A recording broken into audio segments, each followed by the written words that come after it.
윤석열 정부 출범 이후 존폐의 갈림길에 선 고위공직자 범죄수사처의 수장 김진욱 처장이 1년 만에 기자간담회를 열었습니다.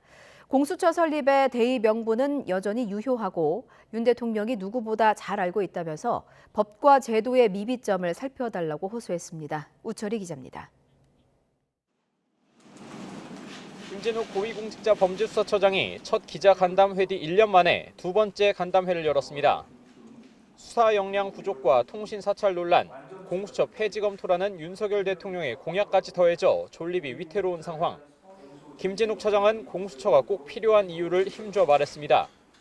고위공직자에 대한 성역 없는 수사, 그리고 권력기관 견제라는 공수처 설립의 대의 명분은 저는 지금도 여전히 유효하다고 믿고 있습니다.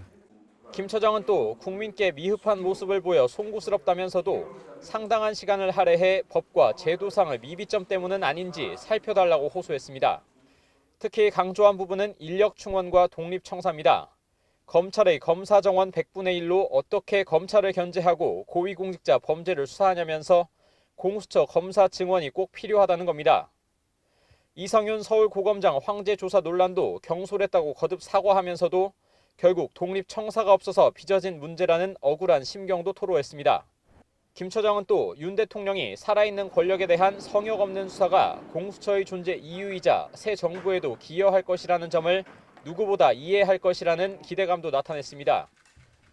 다만 새 정부의 국정과제인 공수처 우선수사권 폐지에 대해서는 반대 입장을 고수했습니다. 그동안 딱 2건을 행사했고 이마저도 자의적으로 행사하지 않았다면서 대신 처장의 권한을 내려놓고 우선 수사권 행사에 대한 통제 수단을 마련하겠다고 약속했습니다. 또 정치적으로 민감한 사건들의 기소 여부에 대해서 국민의 의견을 반영하는 기소 배심제도 검토하겠다고 덧붙였습니다. 김 처장은 주요 사건 수사에 대한 입장도 밝혔습니다. 최근 손준성 검사만 직접 재판에 넘긴 고발 사주 의혹의 경우 고발장 작성자를 압축은 했지만 특정하지 못해 아쉽다면서도 대선에 영향을 미치지 않기 위해 사건을 쥐고 있던 건 아니라고 해명했습니다. 또 윤 대통령이 피의자로 입건된 판사 사찰 문건 의혹은 법과 원칙에 따라 똑같이 처리할 것이라면서도 조사 여부에 대해선 말을 아꼈습니다. 공수처의 존재 이유와 지원 필요성에 대해서 대통령과 국민 설득에 나섰지만 김진욱 처장의 호소가 얼마나 받아들여질진 미지수입니다. YTN 우철입니다.